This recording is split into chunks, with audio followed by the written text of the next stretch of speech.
It's Coast to Coast with Mike, your host. It's the YouTube show that helps you cash in most. His track record's phenom, his cashing rate is the bomb, and it's all brought to you by RacingDudes.com. And now, the host of your show, Mike Somich. Hey everyone, and welcome to Coast for Friday, June 15th, 2018, brought to you by RacingDudes.com. I'm your host, Mike Somich, and I am starting to get pumped up for both the Saratoga and the Del Mar meets. We're only 6 weeks away now from the two best meets in the U.S. every year, and we're starting to see some of the 2-year-olds that are going to make some noise at those meets debut at both Belmont and Santa Anita. So I'm going to keep an eye on those 2-year-olds as they debut, and I'm also going to be watching Royal Ascot here.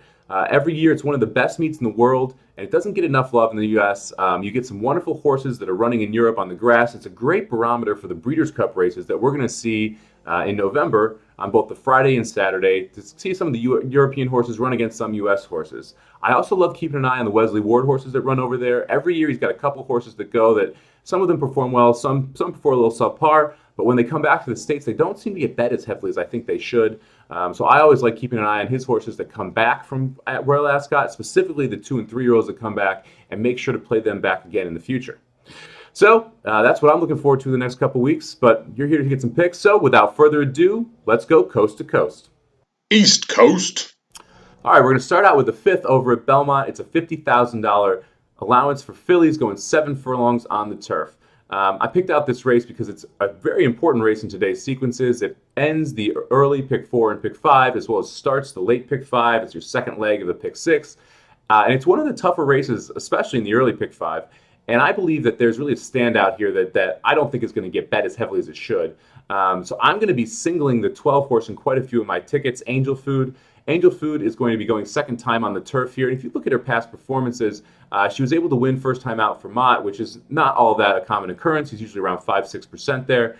But after the claim, she came back for first time turf, and she ran wonderfully. She was able to sit off the lead. That day, she was able to close from 5 or 6 back and take and win the race, running a 76 buyer. That's close to what it's going to take to beat this field, and I think she's going to really improve off that. If you look the last time out, she got rained off the turf, so now this is only going to be her second turf start, and she's going to get a ton of pace in here. I mean, you've got Catharsis, you've got JoJo's Candy, you've got La Naturale, all who are going to want the lead. She's going to be able to kind of drift right in out from that outside post, sit behind the speed, and then wheel around him on the turn, and I believe she's going to win, hopefully easily, but I do think that she's at 6-1, especially a great price. For my second place horse, I'm going to Avery Murav. This horse last time out really just ran more in what I believe was a glorified workout. She ran against the boys at this level. I think this second off, she's going to be able to improve off that race, and I think that she's going to sit up in the second spot. For third, I'm going to the Catharsis, who's coming in from a 5 furlong races over at Gulfstream. I believe this is the speed of the speed. She can go out and run 21 and change. I don't know if she's going to be able to hold, and I won't be using her in any pick 4 or pick 5 tickets, but I do think that she's a good underneath horse in third or fourth. The other horse that I will be using in some of my pick 4 and pick 5 tickets is actually the 6 Final Form. Final Form, if you look back, ran in better races. So she ran in a $75,000 non-winners and one allowance. That's a big-time step up compared to this field. Last time out at a mile, I think it was just a little too long for her to be as close to the pace as she was. I think today will be interesting because she's really going to get some pace to run into again. She's going to be the one right behind the speed, and if she's able to get first jump on the speed, she may be able to win. I love the fact that Jose Ortiz is picking up the mount, and I like that Jeremiah Englehart is going to be a first-time trainer here. It wasn't a claim, but the switching barns, and so going from one barn to the other and getting Jose Ortiz, I think, are two really nice steps up. And I don't love the horses coming out of the May 11th $40,000 non-winners or 2 claiming race. I think all of them will get bet, especially factoring with Velasquez up. So I think that this is a good race to kind of take a couple chances. I'm going to be playing the 12 Angel Food as a single in quite a few of my tickets. And in other tickets, I'll only be going too deep with the 12 Angel Food and the 6 Final Form. West Coast. Now let's take a look at the 6th race over at Santa Anita. It's a $59,000 maiden special weight for Calibreds going 5 furlongs on the dirt. I specifically picked this race out because I generally do very well in these 2-year-old races, and I think it's one of the tougher races for a lot of handicappers to look at because there's just not that much information. So when looking at these races, I look for 4 main things. The first one is how well the trainer does with first-time starters. If the percentage is 8% or lower, I'll generally throw the horse out unless there's something I really like.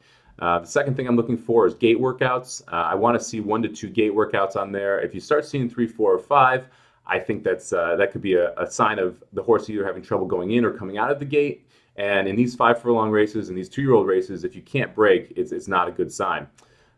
Third, I look for the sire's first out win percentage. It's not a reason I will throw a horse out, but it's definitely one I'll include in the multi-race bets. If you can see something around that 20% range, I think you're almost forced to include it in almost any multi-race wager that you're making. And finally, I'll look at how much the source sold for compared to what the sire fee was. Anytime you see a 10 times multiplier, so for instance, if the sire fee is $5,000 and the horse sold for $50,000, that's a great indicator of talent. And a lot of times that talent will transfer to early wins. Further down the line in a horse's career, I'm not that interested in it, but in these 2-year-old races, I think it's very important to look at what that horse sold for compared to what the sire fee was. So with all that taken into account, I'm going to head to the 10 post here. I really like Kid Coil. I think the gate work to back was very, very good. Like the fact that it's got one workout over Santa Anita. And in these races, I love the post as well. I think that you're going to see this horse be able to kind of sit right outside the other speed and then take control around the turn. I'm looking for speed in these races. You don't see a lot of horses passing each other, and you rarely see a horse coming from way off the pace. So if you can't get out, you can't have speed, it's really not a great sign. For the second spot, I'm going to the 4-horse Oliver. This is a barn that doesn't put a lot of horses out, but they paid, the horse was paid $30,000 for it. And I like the workout tab, specifically the last work at Santa Anita out of a gate, I think is a great prep. One thing I don't like about this is that it does have 4 gate works, but because all of them are fast, I believe if there is an issue, it's going in, not coming out. And again, you want to be able to have speed in these races, and I think this horse is going to jump out quickly, and Talamo is a great speed rider. For third place, I'm going to go to the 6-horse Lux Royal Flush. I won't be using this horse in any of my multi-race wagers, but I do think it's a good fit underneath. Sometimes, and this horse is one of the few with experience, sometimes in the early 2-year-old races, you don't see as good of talent. And then as that horse runs a little bit more, you start to see that it struggles at the same level. I think that's what we're going to see from this horse. Going 6 furlongs is stretching it out a little bit more. It definitely has speed, and it ran better second time out. But I think you got some talented first-time starters here, and so I'm going to play it in third, but I'm not going to play it in the multi-race wagers. For fourth, I'm looking at Irish Terrier. I think it's really interesting that you had a horse that didn't break very well, fell back, and then did close some ground around the turn, which, like I said, is something that 2-year-olds don't generally do very well. Go to a quarter horse rider.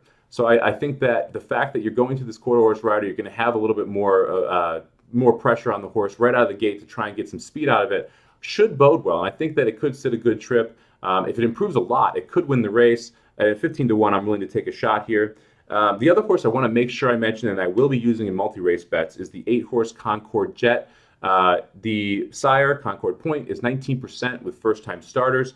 And this horse does have some pretty good workouts, specifically the 1-2 back out of a gate. And I like this that ran the last workout at Santa Anita. It was 103 for 5 furlongs, which isn't great, but it seems more like a tune-up than anything else. And that gate work prior to it, going 48 for 4 furlongs, was very good. So I'm going to go with the 10, 4, 6, 5 for the single race bets. And in multi-race wagers, I'm going to play the 10, 4, 6, 8. And hopefully we can get through this one. It's a pretty tough 2-year-old race, but I think you're going to get a price since I don't like the favorite on top. And I do think that the 10 has a great chance to win as a standout here. Thanks for watching Coast to Coast, brought to you by RacingDudes.com. I was your host, Mike Somich. You can follow me on Twitter at Samobomb18, and you can follow the Racing Dudes at Racing_Dudes. Head over to RacingDudes.com for all the latest news, articles, free picks, and premium selections. Don't forget to check out the podcast, Blinkers Off, available twice a week on iTunes, SoundCloud, and anywhere else you get your podcasts.